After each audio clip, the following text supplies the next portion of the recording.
अब 3 स्टेप का गुना करने के लिए सीखेंगे। क्या सीखेंगे? Multiplication of 3 digit. कैसे? यहां देखिए हम कुछ लिख रखे हैं, कैलकुलेशन इसी टाइप के करें। कैसे? यहां 3 डिजिट का है तो 3 डिजिट में ही बात किए हैं।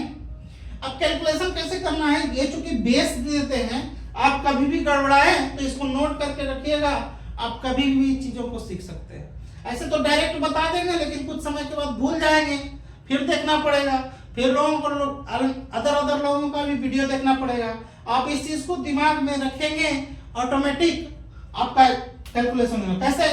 पहला स्टेप में इसको इससे गुना करेंगे, दूसरा स्टेप में इसको इससे गुना करके आपस में जोड़ देंगे, तीसरा स्टेप में क्या करेंगे, इसको इससे और इसको इससे आपस में जोड़ देंगे गुना करके।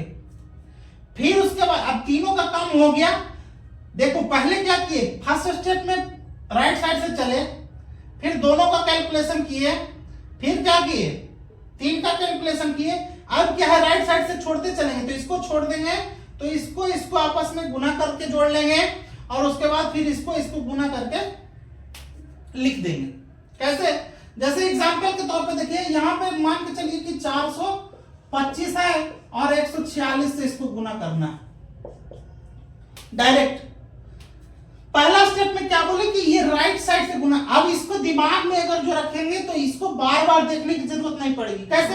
जैसे पहले इसको गुना करेंगे, 6 पचे 30, बचेगा कितना, 3। फिर इसको आपस में गुना करके जोड़ लीजिए, कितना हो गया, 6 दूनी 12, 5 चौके 20, 20 और 12 कितना हो गया, 32, और 3 कितना हो जाएगा, 35। हाथ में रहा 3। अब क्या करना है,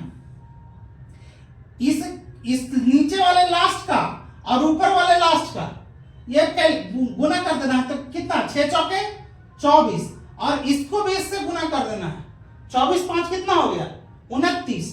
अब यहां देखिए इसको इससे गुना कर दीजिए, 29 और 4 गुना कितना, 8, 29 और 8 कितना, 37। ये 3 बचा था, 37 और 3 कितना, 40।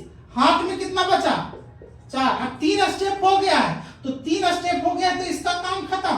अब इसका कैलकुलेशन करना, तो इसको गुना करेंगे, 4 चौके 16, और यहाँ कितना, 2 एकम 2, मतलब 16 2 कितना, 18, और यहाँ कितना बचा था, 4, 18 4 22। हाथ में कितना बचेगा, 2 बचेगा।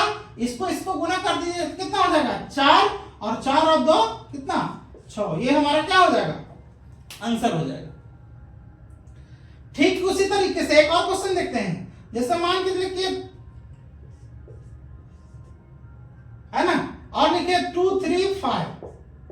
अब इसको डायरेक्ट गुना कर, कैसे गुना करेंगे, क्या किए, पहला स्टेप में ये 9 5 45, हाथ में रहा कितना, 4। फिर इसको इससे गुना, कितना, 5 का 20, और 9 तिया 27, 27 20 कितना हो गया, 47, और कितना, 47 से 4 कितना, 51। हाथ में अब कितना बचेगा, अब बचेगा 5।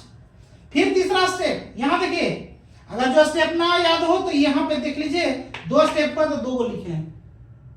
तीसरा स्टेप, इसको इससे गुना, 5 दूना 10, 9 दूना 18, मतलब 18 10 कितना, 28, और 4 तिया कितना, 12, 28 12 कितना, 40। यहां कितना बचा था, 5, 40 5 कितना हो गया, 45। 3 स्टेप खत्म हो गया, ये बचा था कितना, 45, 5 नहीं क्या बचा कितना, 4। अब क्या कीजिए, ये इसका काम खत्म, अब इधर घटते चलिए, 3 दूना 6, और 4 दूना 8, 8 से कितना हो गया, 14, और 14 4 कितना हो गया, 18। हाथ में रहा कितना, 1। अब इसको इससे गुना कर दो, 2 दूनी 4, और 1 कितना हो गया, 5। ये क्या हो गया, हमारा आंसर हो गया।